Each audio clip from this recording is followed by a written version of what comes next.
Am I biased when I am inclined to favor bishops over knights? I personally am, subjectively am biased because bishops attack at long distance. So, especially if the position is open, if the diagonals are accessible, I would rather have bishops than knights. So, objectively, guys, we should be inclined to keep the bishops rather than the knights. And if possible for you to trade off your opponent's bishops with your knights, better. Today, we're going to look at the advantage of double bishop. What does that mean when you do enjoy the pair of bishops and you manage to trade off one or both of your opponent's bishops? Let's look at a few examples together, my friends. So in this position here, you do have the bishop pair as your opponent. Is there any chance for you to try to trade off one of their bishops? There's definitely something you could do here. And I'm going to go with the knight to c3, which attacks the white queen here. And that blocks the dark square white bishop on b2. Now, you would say, okay, if they capture you, you're going to take back, and you've got the bishop a6 and stuff and good things, and bishop f6, and that's just great positionally for black.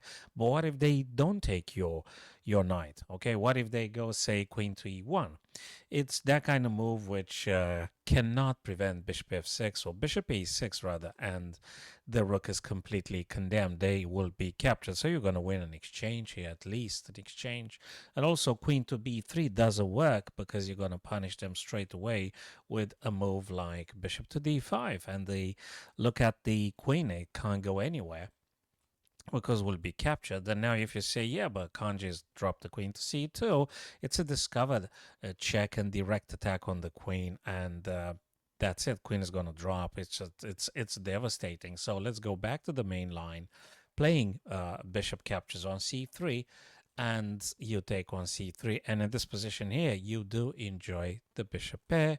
Nothing's going to stop you from playing bishop to f6. You have available bishop to a6 at some point if that's the case, and you do activate with bishop f6 and bishop b7. It's just great. You have preserved your bishop pair. Let's go for the next sequence here. The bishop attacks your rook. Can you play something more stronger with tempo? I know many of us would be tempted to move the rook away, and hopefully none will consider this kind of move, which, even if it attacks the bishop, really just creates a backward weak pawn on e3. So that's completely not recommendable. f3, you've got a way stronger move with tempo. You are attacking something stronger. If you keep this idea in your mind, when your opponent attacks you, can you generate a bigger threat? You can definitely do that with a move like knight to f5, which attacks the queen, attacks the bishop, and more importantly, you attack the queen. So if they attack your rook, you attack the black queen. It's way more strong of an attack. And if bishop takes, obviously, you're going to take back. This guy is being attacked twice, soon to be attacked 3 times, because after you play the knight, you're going to you're going to have a triple attack if necessary. But overall, the position is better. You enjoyed the bishop pair. So from a positional and soon to be tactical, you do dominate this position with the white pieces. So remember the bishop pair.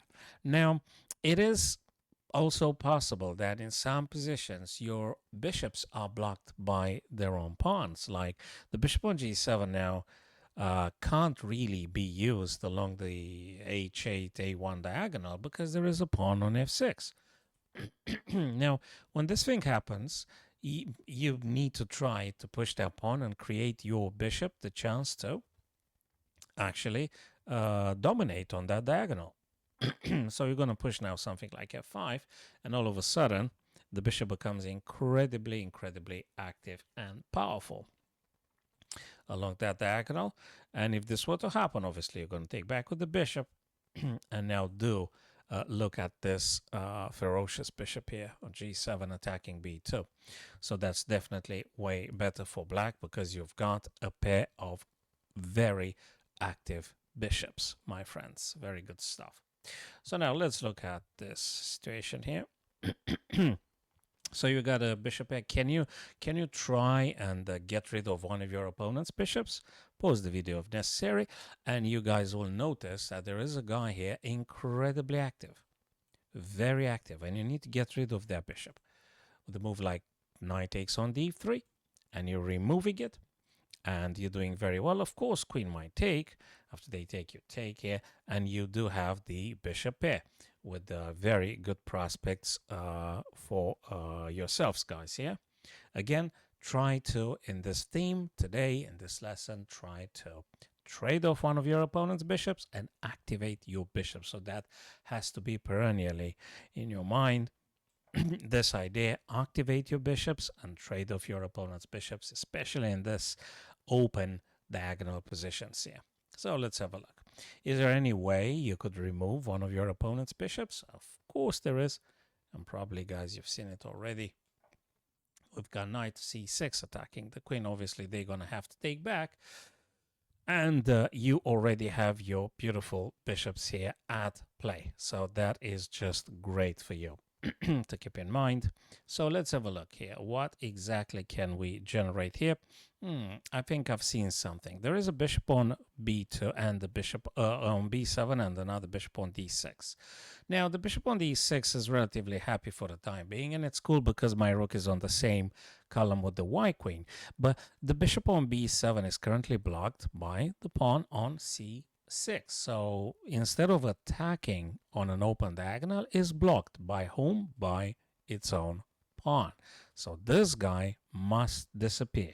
Well, so in chess, disappearing meaning being traded. You're going to push this pawn up. You're going to reveal the bishop diagonal leading to the white king, and you attack with tempo the knight on d4. And if they take back, you're going to take back with the bishop.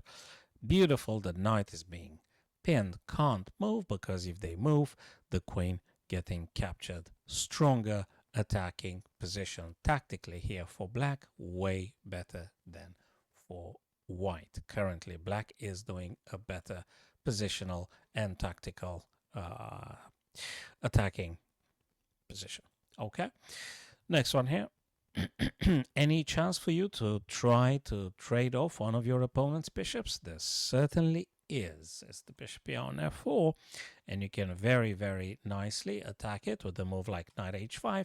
I know that normally it's being said do not play the knights on the rim, but there are some exceptions. For instance, when you are about to be removing one of your very active, one of your opponent's very active bishops, which is the bishop here. So you want to get rid of that guy. You totally want to get rid of the guy so that you could play something like bishop to f6, and perhaps you're going to make an pin, and that's a very good looking diagonal for yourselves. So now if your opponent drops on g3, obviously just moved it very quickly, the server, you could have just simply taken it, including the g3. Okay, in this position here, let's have a look. What can we possibly play to think about removing one of our opponent's bishops? And you probably saw it, guys. It's totally great. And not just that, if you play knight to g5, you attack a bishop here. So with a move like this, you aiming to remove it. By the way, they can't move on any of these squares here. Not just that, but you got a bishop here and you've got another bishop here, and this guy is going to be captured. Well, if they want to move on the c8, fine. Okay, that's not a problem. I mean, okay, let's just give an example. If they play on c8, you always have accessible something like e5, and you're going to be attacking the knight on f6 with a pawn, and your bishop becomes incredibly active as well. And the position is better here for white. Shall we go, guys, to another sequence? Or just, yeah, I think that was the last exercise in our arsenal today here. So keep in mind this idea in the middle game. Preserve your bishop pair.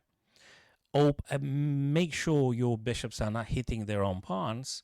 And if you have a chance with one of your knights to trade, to exchange one of your opponent's bishops, do it. And keep in mind that your bishop pair is definitely an advantage, the double bishop advantage.